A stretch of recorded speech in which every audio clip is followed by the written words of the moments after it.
அன்பிலார் எல்லாம் தமக்குரியர் அன்புடையார் என்பும் உரியர் பிறர்க்கு.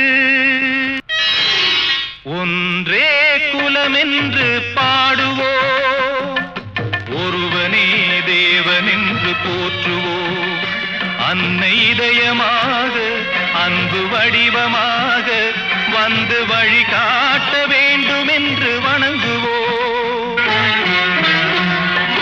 கடவுளிலே கருணை தன்னை காணலாம், அந்த கருணையிலே கடவுளையும் காணலாம். நல்ல மனசாட்சியே தேவன் அரசாட்சியாம், அங்கு ஒருபோதும் மறையாது அவன் காட்சியாம். ஒன்றே குலமென்று பாடுவோம்.